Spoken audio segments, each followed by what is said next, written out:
So when growing your food under grow lights in your apartment or in your small house, uh, last time I mentioned that I will also share what kind of grow lights I'm using and what is my setup at home, how am I doing it. I'll just share it now.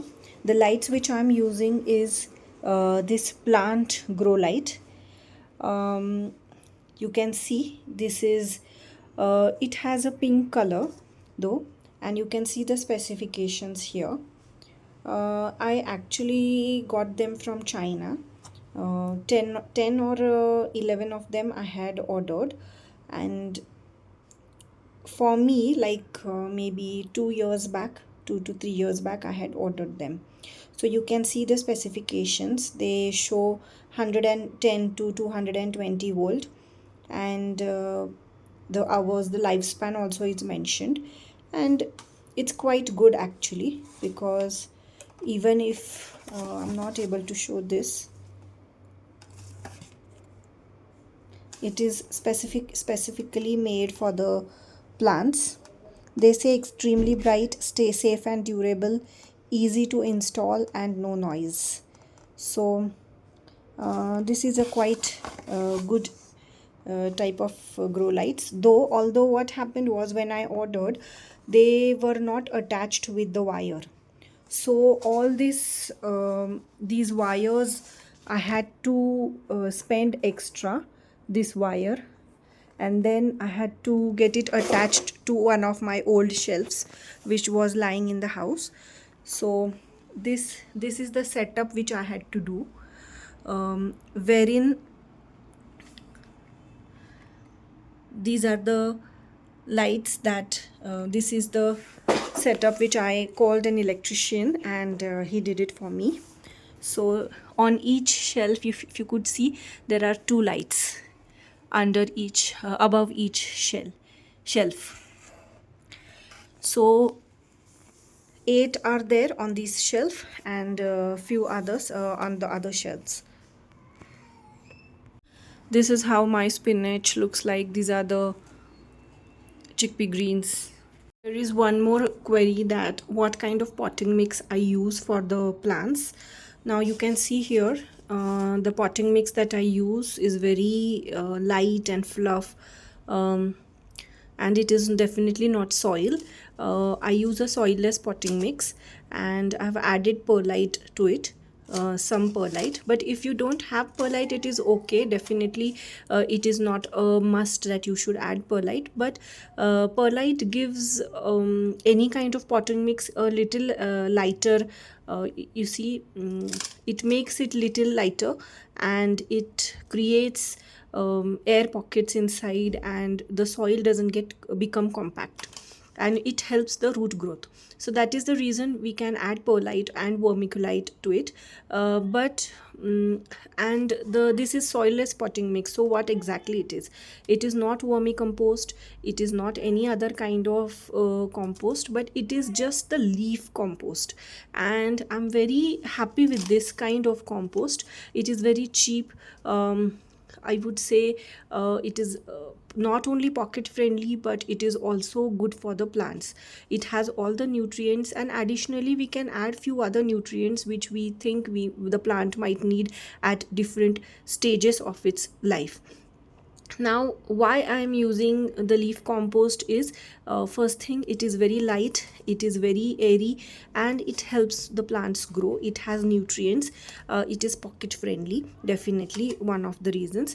Now if I would have used soil, what would have happened? Now, as it is an indoor setup, and I need to be very careful about what I'm using inside the house, because if imagine if I water this plant, all my trays would have turned brown, and maybe even around the space it would have been little messy with the soil.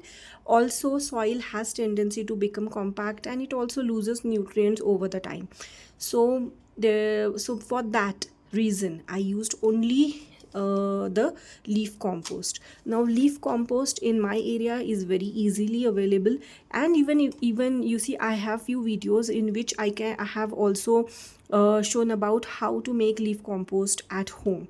But definitely for 10 to 15 pots, you will need a large amount of leaf compost with your own kitchen scraps. It is not possible to make that much kind of compost at home. However, kitchen waste compost that you make can be used as an addition to this, okay, for adding extra nutrients.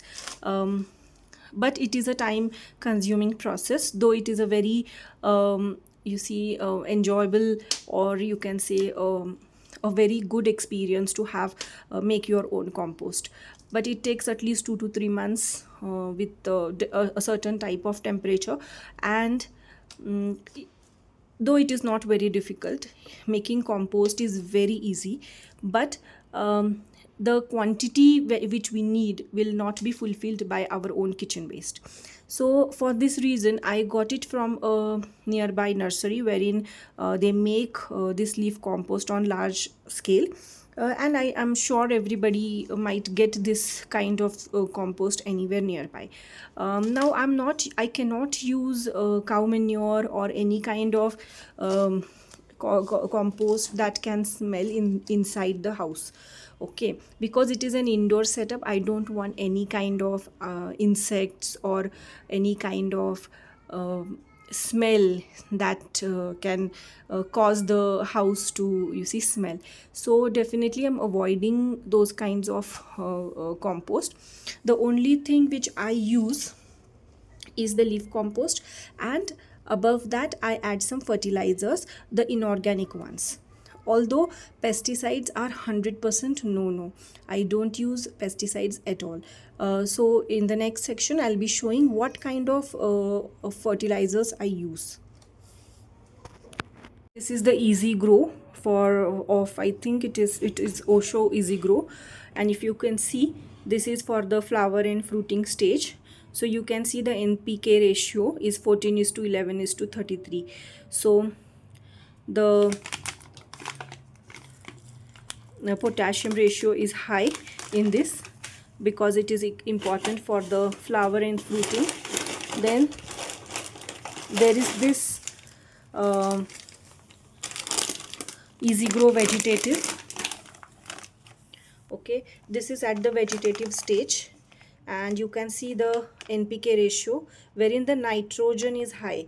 It is 27:10:16, and the trace elements. So these are the two common fertilizers which I'm using at the moment, because I have very less options when it comes to the fertilizers, because it is indoors and I don't want the smell, the bad smell that will come because it is indoors. So but I'm happy that there are no pesticides, harmful pesticides used on my plants or my food. And though I won't say it is satisfying my entire need of my kitchen, however, at least few veggies here and there which we are eating, which we grow ourselves, and my kids are also learning how to grow the vegetables at home, even if we have small space, even in balconies or wherever it is possible. Just the thing is, here I have to grow it under grow lights because the sunlight is not very consistent here. Okay, thank you very much. If in case any other queries are there, or any other improvements you would want me to do, please let me know in the comment section. Thank you very much.